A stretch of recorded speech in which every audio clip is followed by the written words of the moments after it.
proposons d'évacuer dans le calme. Alors, A comme animal. En voulant présenter mon travail, ont surgi des mots qui fonctionnent en système duel. Folie, normalité, empêchement, échappée, masculin, féminin, mais aussi animal, humain. Cette dualité, pour moi, c'est ce qui ne se résout pas dans une logique de dépassement, c'est ce qui reste en l'état. C'est aussi ce qui est à la frontière ou au bord. Animal fonctionne donc avec humain. L'animalité dans mon travail, c'est comme une retranscription des sensations éprouvées avant que je ne parle correctement, avant l'argumentation. C'est ma part archaïque. Elle se traduit dans les sculptures par des figures comme le serpent, ici, mais aussi dans le javissement.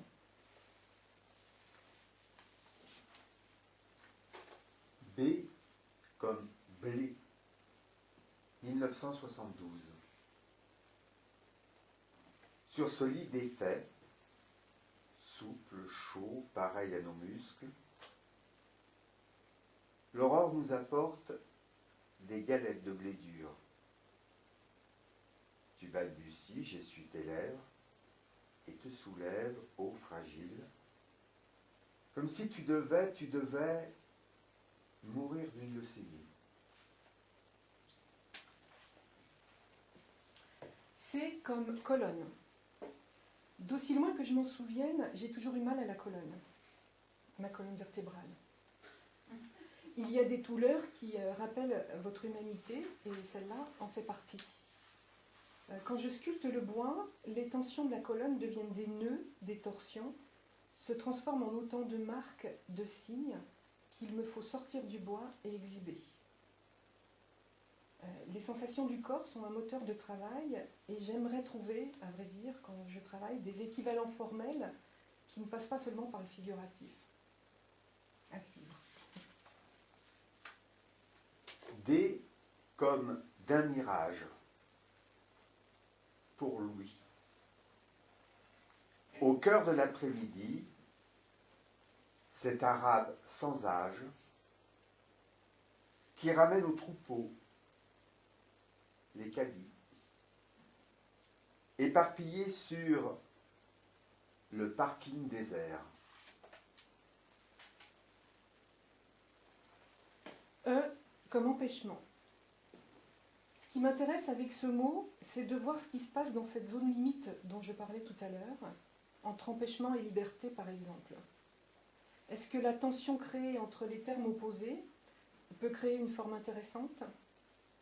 J'ai travaillé cette sculpture, par exemple cette noire-là, dans cet esprit, avec d'une part la forme basse ancrée dans le sol, une partie soutenant l'autre, des éléments coupés franchement, qu'on retrouve souvent dans d'autres sculptures, et d'autre part cette autre forme qui va vers les hauteurs, s'échappe du sol dans un mouvement de danse. Toutes les autres sculptures procèdent de cette tension. On y retrouve les coupes franches du bois, mais aussi des écartèlements qui me semblent procéder de cette tension dont je parle. F comme forsythia. Alors les sculptures ici présentes viennent d'une souche de forsythia qui a été déterrée de mon jardin par une pince mécanique, à vrai dire. Et du coup, elle n'a pas été abîmée, cette souche. Du coup, je me suis retrouvée devant une souche qui était énorme. C'était un très vieux forsythia qui était mort depuis 1 an ou 2 et qui restait dans mon jardin et dont j'avais coupé les branches à ras. Et la souche, les racines étaient complètement imbriquées les unes dans les autres. Et évidemment, les formes les plus intéressantes, en tout cas les formes les plus intéressantes pour moi, se trouvaient au cœur de la souche. Il a donc fallu faire un travail d'extraction qui était très très physique, à vrai dire, et je me suis beaucoup abîmé les mains. Je m'abîme beaucoup les mains, à vrai dire, quand je travaille. Et je me demande si je n'ai pas un peu part comme ça, un peu masochiste dans ce travail, à vrai dire. L'idée de racine, elle a toujours été présente quand je sculptais. C'est-à-dire cette idée de souche, elle est restée tout le temps dans le travail. J'ai joué avec ce qui était sous terre, et les branches restées hors de terre après la coupe ancienne. Récemment, c'est un rosier qui a subi le même sort. Et les racines, par contre, sont très différentes et m'amènent à d'autres associations de mots ici. Dans la mesure où les sculptures, je travaille avec quelque chose qui vient du corps, mais aussi beaucoup avec des associations de mots qui me viennent quand je suis avec une magouille en train de creuser. Il y a une certaine jubilation à envisager d'autres sorties, d'autres extractions du sol. Et ce matin, en allant visiter le musée des Arts et en voyant le cèdre du Liban, je me suis mise à rêver l'extraction de du cèdre du Liban. J'ai comme Gerbaud. Dans les années 70, beaucoup de peintres parisiens, trouvant que les loyers étaient trop chers, sont partis en Bourgogne et se sont achetés d'immenses ateliers. Un certain nombre de ces gens sont devenus célèbres. Et avec Monique, on a la chance, par le biais de la littérature, de pouvoir être devenus des intimes. Et Monique a, comme cela, mélangé ou superposé ses premiers pas dans la peinture et dans les arts plastiques avec directement la confrontation avec des artistes très pointus comme Bonnefoy ou comme justement Gerbaud. Jean-Louis est un homme qui, dans les années 70, donc, avait une notoriété certaine. Il était un peintre reconnu. La revue Telle Quelle lui avait consacré une grande exposition avec Marcelin Plenay. Et c'est le moment, mais c'est un peu mes amis qui sont comme ça, toujours, c'est le moment où il s'est fait une belle crise et où il a décidé qu'il ne suivrait pas le commercial, où il commençait à être les deux pieds, il commençait à être acheté dans tout un tas de collections. Et il est parti, et il s'est exilé en Bourgogne, ce qui a vraiment gâché toutes ses chances de devenir célèbre, et il s'est mis à travailler sur le retrait, sur l'envers, sur tout ce qui pouvait déjouer ce qu'on appelle la peinture. Et aujourd'hui, il reprend un petit peu une certaine naissance.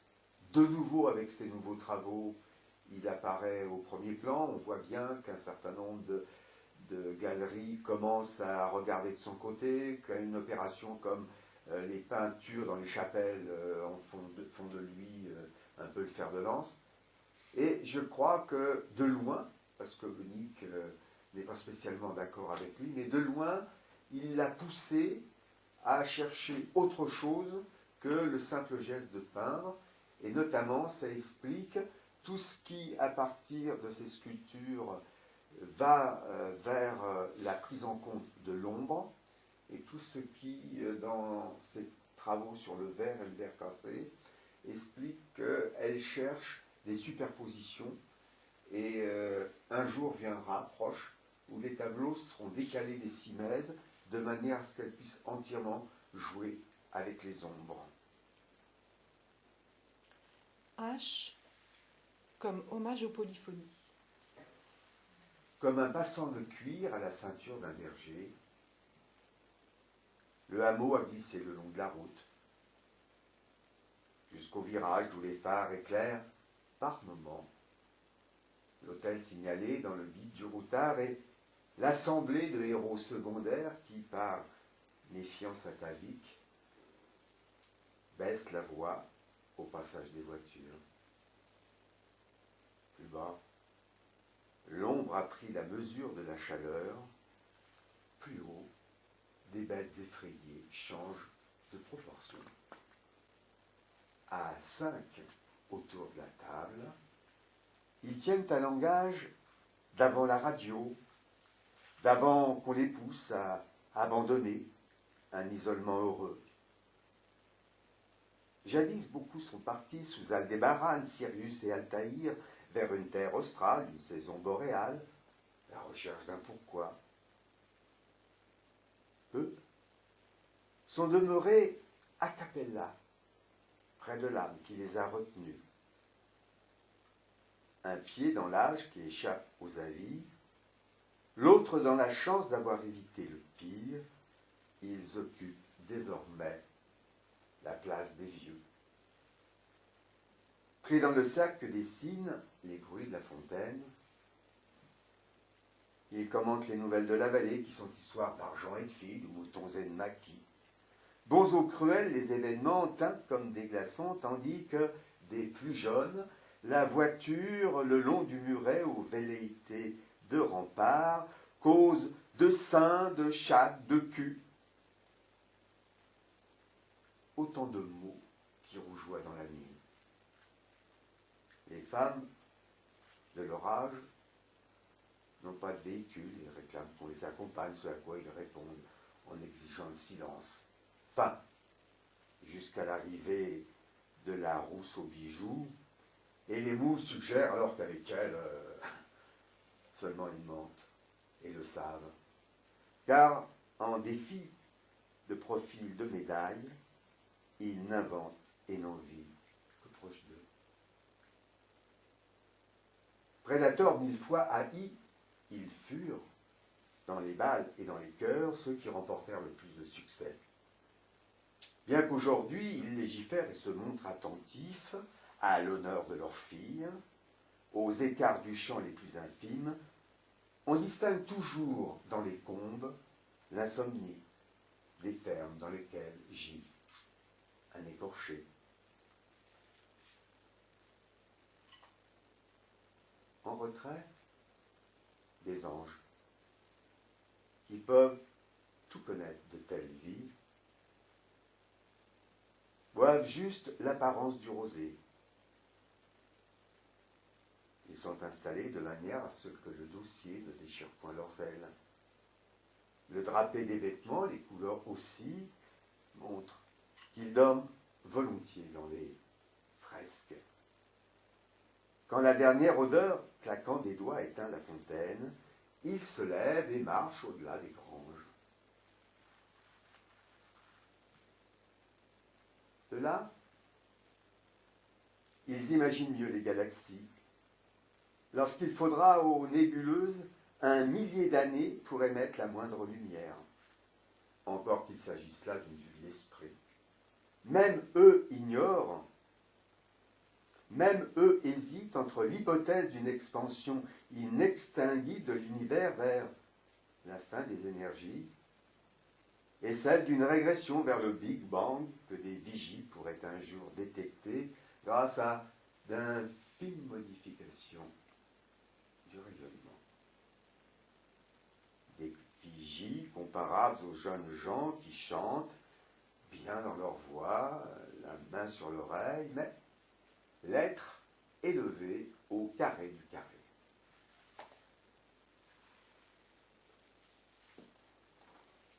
I comme injure. Le titre de l'exposition, Penbas Dotu, vient du breton. Cette langue que mon père parlait jusqu'à 11 ans et qu'on lui a interdit et qu'il lui a fallu abandonner sur les bancs de l'école à coups de baguettes de règles sur les doigts, à vrai dire. Littéralement, Penbas Dotu, ça signifie tête de bâton tordu. Penbas, c'est le bâton dont se servaient les paysans pour déambuler dans les campagnes avec une partie enflée pour mieux le tenir dans la main, à vrai dire. À l'occasion, ces bâtons ont aussi servi d'armes lors de révoltes paysannes. Bas Dotu, c'est aussi un jeu avec une crosse, hein, d'où l'idée de bâton tordu, un jeu breton, un peu certainement comme comment dit-on, le croquet, je ne sais même plus. Voilà, le cricket, quelque chose comme ça. Donc, et puis Penbas Dotu, l'expression dans son entier, c'est une injure de mon arrière-grand-mère qui était alitée dans son lit clos et qui ne pouvait, enfin sur la fin de sa vie, et qui du coup ne pouvait pas, était obligée de commander à distance les 7 petits-enfants qui étaient dans la ferme pour essayer d'en obtenir quelque chose, et quand elle n'en obtenait rien, elle leur criait dessus, elle leur donnait des injures. Donc il y avait Penbas Dotu, tête de bâton tordu, qu'on pourrait traduire par tête de mule ou quelque chose comme ça. Voilà, il y avait aussi Penpimor qui était tête de cochon, et puis Penusclum aussi, qu'elle disait en breton, me disait ma mère, qui signifiait tête de nœud, à vrai dire, Pen étant retrouvée à chaque fois. Ce titre m'a semblé assez en rapport avec le travail sur les racines, les familiales rejoignant les racines de forsythia et de rosier, mais aussi parce qu'il me semblait que chaque mot était porteur d'un sens juste par rapport au travail, par rapport à mon travail. K comme Koenig. Monique se réjouissait de la journée. Nous avons traversé les monts d'Arrée, où avait vécu sa grand-mère. La taiseuse, qui à la fin de son existence demeurait entre 2 heures et 3 heures sur le bord de son lit, sans nous adresser un mot, alors qu'on avait fait à peu près 600 km pour aller lui dire bonjour. La taiseuse, donc, qui était sa grand-mère, mais aussi l'être brisé qui était son père, parce qu'il n'avait jamais pu se défaire des moqueries du village sur l'enfant qui n'avait pas de père. Et d'ailleurs, le mot bâtard qui a eu tant d'importance dans la famille, Monique s'est aperçue que peut-être, sous une autre forme, il avait rejailli dans le matériau qu'elle employait, mais peut-être qu'elle le dira. Étonnés par tant d'aridité colorée, nous avons fini par trouver la maison de celui qui, en 1972, était un poète de premier plan, distingué par Aragon, portait la scène par Mouchkine à la cartoucherie, Paul Koenig. Monique, à 16 ans, au plus fort moment du mouvement breton de libération, pendant son année d'études au lycée à Morlaix, avait joué dans un de ses textes porté au théâtre. Inutile de vous dire qu'il représentait pour elle l'inaccessible. Et voilà qu'il nous accueillait dans sa maison, qu'il réhabitait après des décennies d'exil aux États-Unis, suite à un échec amoureux. Et ce n'était pas rien pour moi qu'entendre Monique oser lui parler de son travail, parler de ses expressions, dont l'une, elle vient de vous le dire, donne le titre à ce rassemblement d'œuvres. Elle comme Laurette N.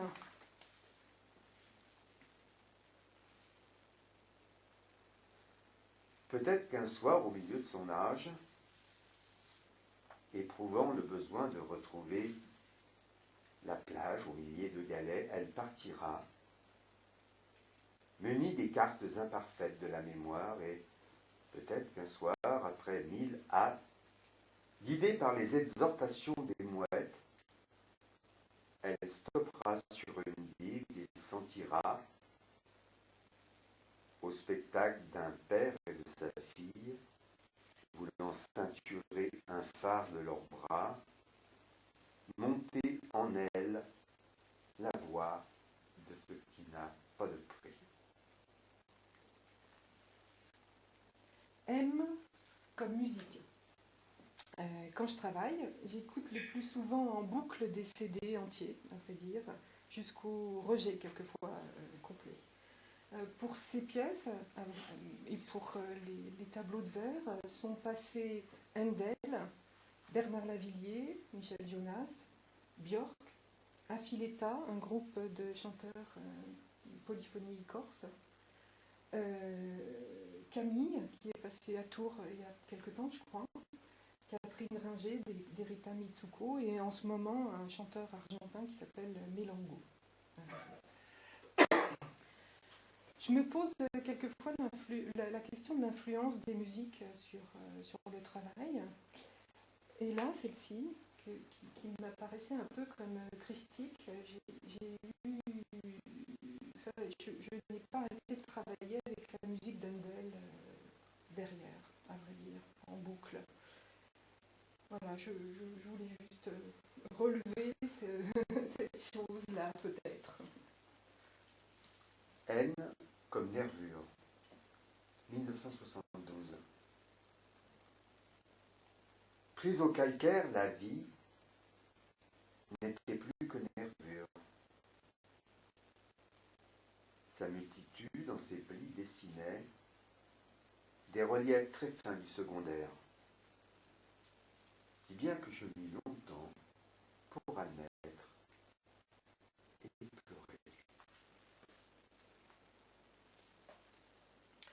O comme orange, la couleur.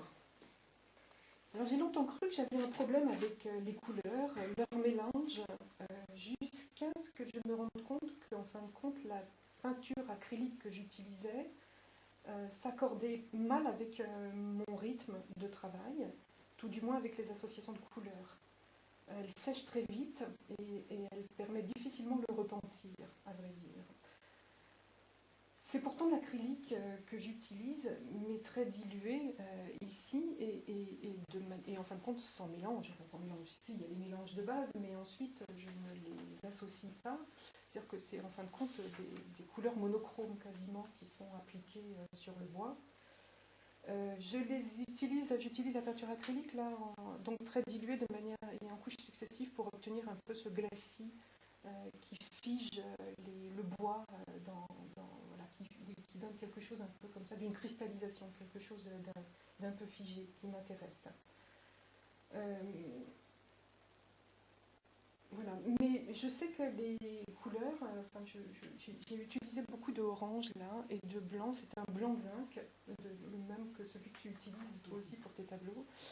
Je sais que les couleurs, un peu comme les voyelles, quelquefois sont porteurs les voyelles de Rimbaud, je pense, sont porteurs de sens. Mais j'hésite, enfin ça ne m'intéresse pas trop cette idée-là. Par exemple, le rouge qui va signifier le sang, le bleu qui va plutôt faire penser au ciel, etc. J'essaye d'éviter ce type d'association. Mais par contre, il y a une couleur récurrente qui pour moi vient sans arrêt dans mon travail, c'est le orange. Et le orange, c'est jamais quelque chose de gai, c'est quelque chose de crispant. Et pour moi, c'est quelque chose de l'ordre du cri, malgré moi, à vrai dire. Le blanc de zinc, c'est tout ce qui est lié là aussi à quelque chose de terminé. C'est tout ce qui est de l'ordre du calcaire, de la calcification, des os qu'on retrouve sur ce travail et que j'aime bien utiliser. P comme poésie. C'est un compagnonnage pour moi depuis longtemps, à vrai dire, depuis l'adolescence, faite d'une rencontre qui a duré, qui est la rencontre avec Gérard, mais qui est aussi faite de rencontres aléatoires. Je pense par exemple à plein de poèmes lus au moment du café le matin, parce que Gérard recevait des livres pour des critiques pour les revues, et que du coup je piochais au hasard. Vraiment, c'était tout à fait aléatoire. Donc lu comme ça. C'est-à-dire que je n'ai pas fait de la poésie quelque chose comme toi, par exemple, comme un travail et quelque chose d'une connaissance élargie, mais plutôt voilà, des choses qui me poursuivent et qui m'habitent un peu de manière aléatoire. Par rapport au langage, la poésie, c'est pour moi ce qui se passe vraiment dans la profondeur, la verticalité, et non ce qui procède de la linéarité et de l'horizontalité des phrases, à vrai dire, et du langage articulé. J'aime que les mots résonnent et que ça soit plutôt dans la profondeur. J'ai utilisé des textes de Gérard pour quelques sculptures. Ce sont des textes très anciens du moment de notre rencontre, mais dont le pouvoir d'évocation est pour moi encore très très vif, très longtemps après. Je me suis même quelquefois appris à modifier les textes de départ. Le texte qu'il vous a lu tout à l'heure, pris au calcaire, est devenu pour moi pris dans les glaces. Et du coup, ça a même été l'occasion de travailler sur cette sculpture avec ce figement, un peu comme une banquise, des choses qui sont de l'ordre du passé. Quelquefois, donc, je me les réapproprie et bon, tu ne m'en veux pas. Souvent, c'est mieux que les originaux. Q comme coup d'état. Dans mes ateliers d'écriture, que je préfère nommer des chantiers ou des work in progress, en reprenant l'expression de Joyce, dans mes ateliers, donc, le but n'est pas d'apprendre comme en classe, mais de faire en sorte que l'autre, en écrivant autrement, s'aperçoive qu'il a été la proie de force à l'œuvre dans la langue et qu'il a été forcément formaté par une idéologie littéraire.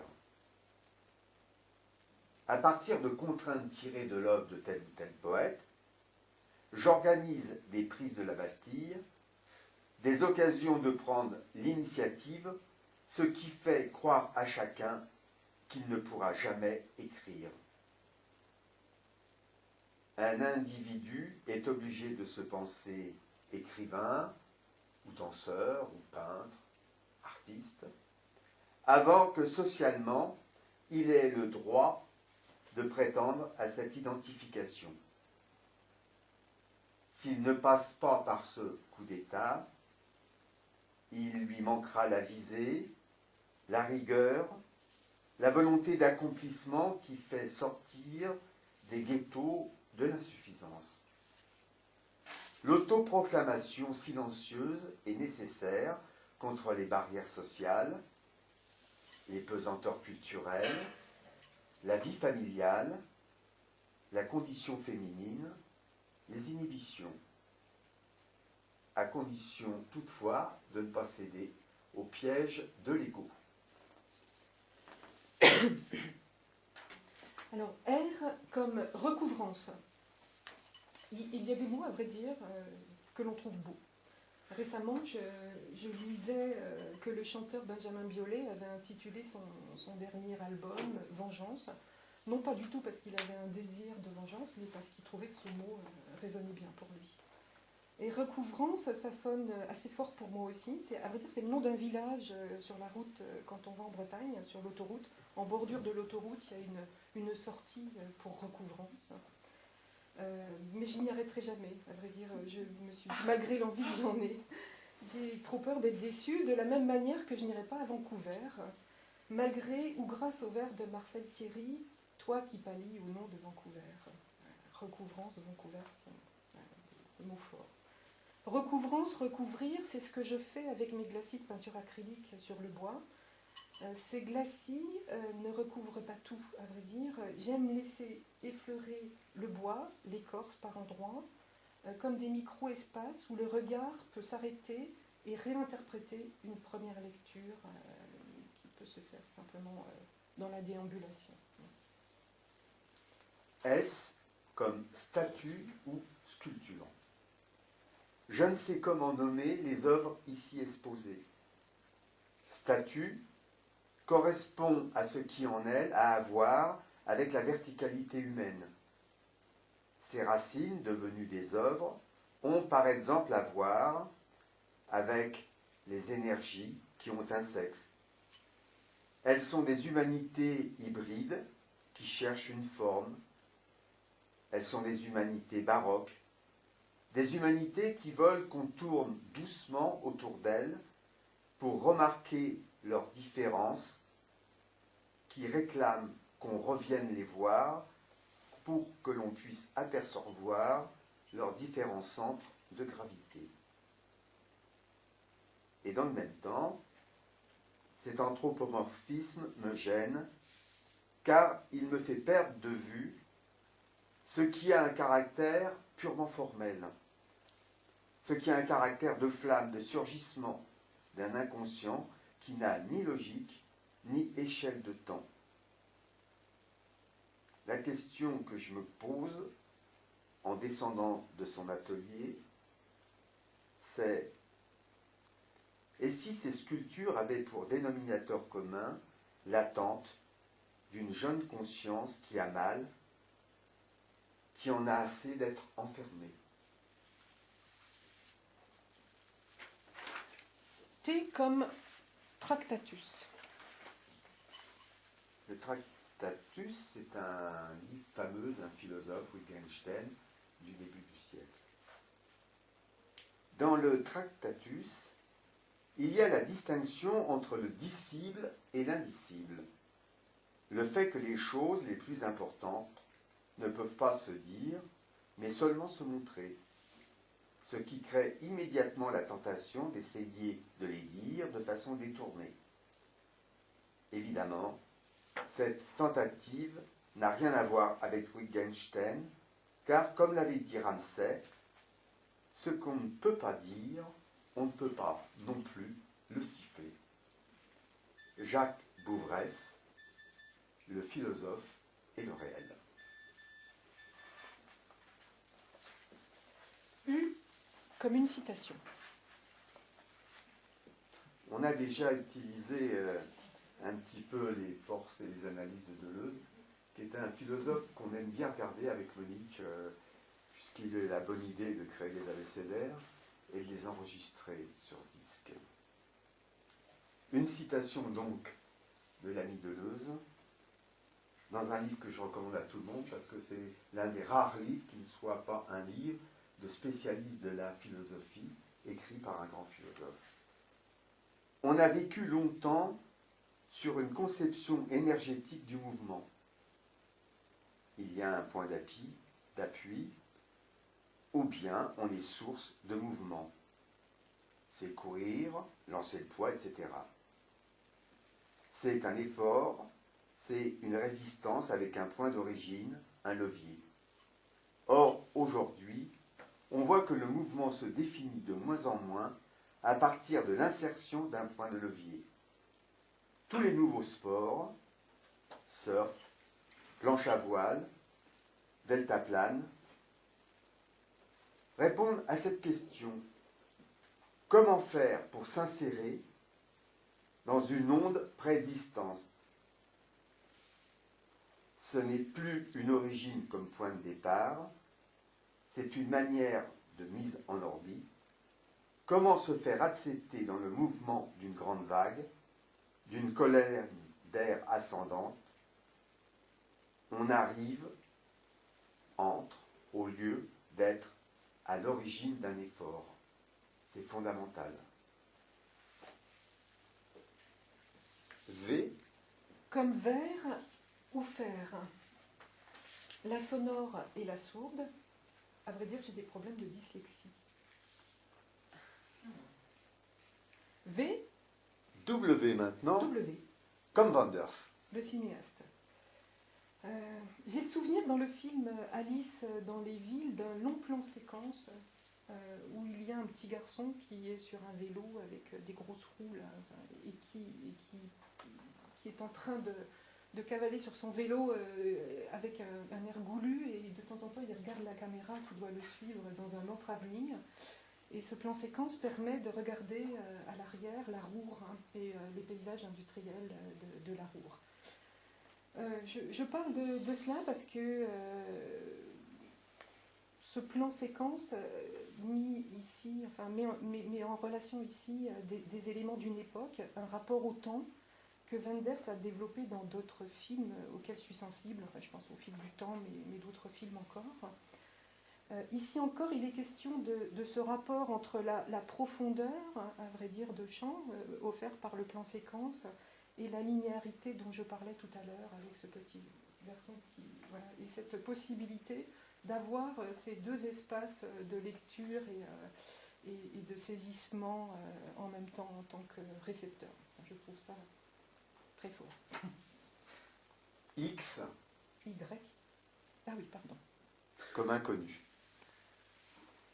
Même en restant 40 ans dans la proximité l'un de l'autre, même en ayant intégré la matière commune des jours et d'une histoire, est-on autre chose pour l'autre que de l'inconnu? Vivre ensemble ne sert à rien pour comprendre ce que fait l'autre dès lors qu'il se lance dans un champ artistique.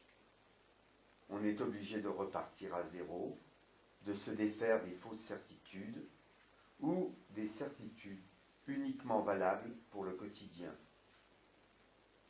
C'est ce qu'il y a de terriblement joyeux, de terriblement optimiste à notre âge. Avoir vécu 40 ans ensemble et ne rien pouvoir prévoir, avoir vécu 40 ans ensemble et d'avoir encore tout à découvrir. Y comme lieu, dans le lieu commun, à vrai dire, qui est l'espace dans lequel on se trouve ensemble ici, que Léna offre plutôt à un certain nombre de gens dont je fais partie, là, j'en étais vraiment ravie et je lui ai dit. Et voilà, elle tire le rideau sur son propre atelier pour laisser cet espace et je trouve ça assez formidable, à vrai dire. Et je sais qu'elle avait quelques doutes il y a quelques temps et je trouve qu'il ne faut pas en avoir et qu'il faut continuer de laisser vivre ce lieu comme il est. Donc voilà, merci.